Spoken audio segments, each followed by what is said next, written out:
নীরবতার সেই গোপন স্থানে ফিরে আসা লেন্ট উপলক্ষে একটি পরিচালিত প্রার্থনা। এটি আপনার সময়। কোনো তাড়াহুড়ো নয়, কোনো ভিড় নয়, কোনো কোলাহল নয়, শুধু আপনি আর ঈশ্বর। লেন্ট কোনো প্রদর্শন নয়, এটি ফিরে আসা, পিতার কাছে ফিরে আসা, ক্রুশের কাছে ফিরে আসা, সেই নীরব স্থানে ফিরে আসা যেখানে আপনার আত্মা মনে করে সে কার।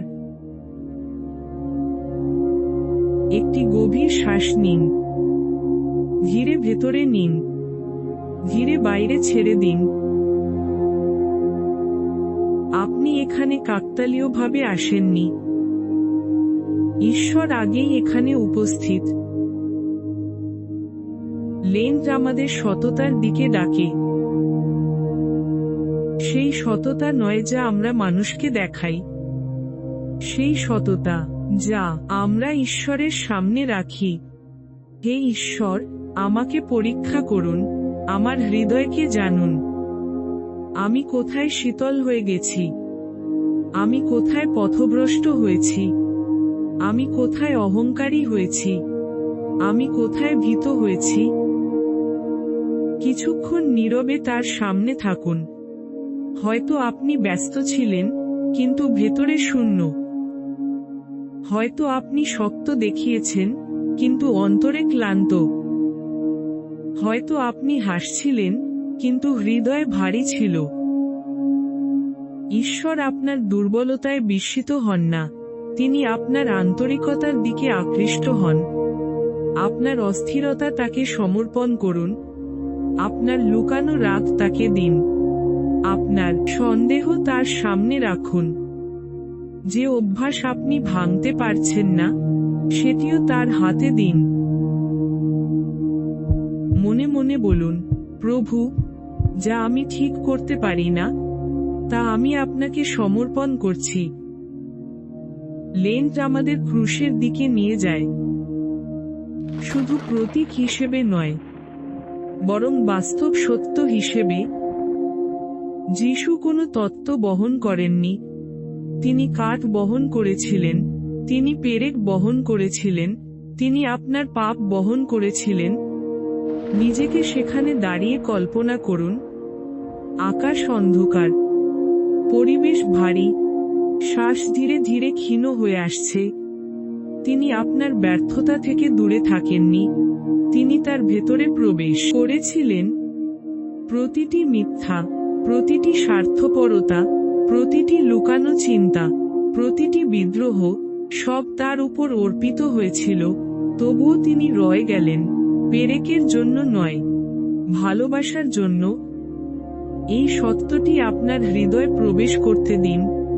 আপনি ক্ষমা পেয়েছেন কারণ আপনি ভালো হয়েছেন বলে নয়, আপনি ক্ষমা পেয়েছেন কারণ তিনি মূল্য পরিশোধ করেছেন। নীরবে বলুন, যিশু, ক্রুশের জন্য আপনাকে ধন্যবাদ, থেকে যাওয়ার জন্য ধন্যবাদ। আমি যখন আপনাকে ভালোবাসিনি, তখনও আমাকে ভালোবাসার জন্য ধন্যবাদ। লেন্ট মানে সমর্পণ, হার নয়, ভরসা। ঈশ্বর আপনাকে কি ছেড়ে দিতে বলছেন? নিয়ন্ত্রণ, কোনো আসক্তি, এমন কোনো সম্পর্ক যা আপনাকে তার থেকে দূরে টানে।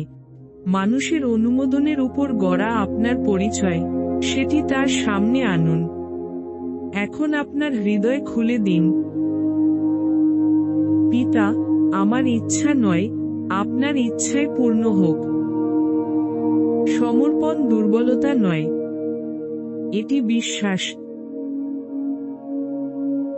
ক্রুশ দেখতে পরাজয়ের মতো লাগছিল, কিন্তু সেটিই ছিল বিজয়। আপনার সমর্পণ হয়তো এখন বেদনাদায়ক, কিন্তু সেটিই মুক্তির দরজা। ছেড়ে দিন, এখন বিশ্রাম নিন।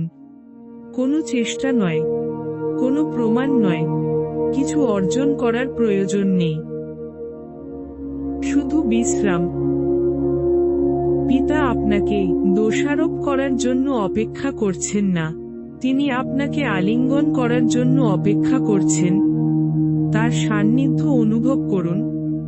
আপনাকে দেখা হয়েছে, আপনাকে জানা হয়েছে, আপনাকে ভালোবাসা হয়েছে। আপনি নিখুঁত বলে নয়, আপনি তার বলে। এই সত্যের মধ্যে স্থির থাকুন। হে পিতা, এই লেন্টের সময়ে আমাকে স্বাচ্ছন্দ্যের চেয়েও বেশি আপনার কাছে টেনে নিন। যা মিথ্যা তা সরিয়ে দিন, যা দুর্বল তা পরিশুদ্ধ করুন, যা বিশ্বস্ত তা দৃঢ় করুন। আমাকে আপনার জন্য ক্ষুধার্ত হতে শেখান। আপনি যা ভালোবাসেন তা ভালোবাসতে শেখান, নম্রতায় চলতে শেখান। এই যেন কেবল ধর্মীয় রীতি না হয়, এটি যেন সত্যিকারের ফিরে আসার সময় হয়। যখন পুনরুত্থানের দিন আসবে আমি যেন শুধু উদযাপন না করি, আমি যেন পুনরুত্থিত জীবনে বাঁচি। যিশুর নামে, আমেন।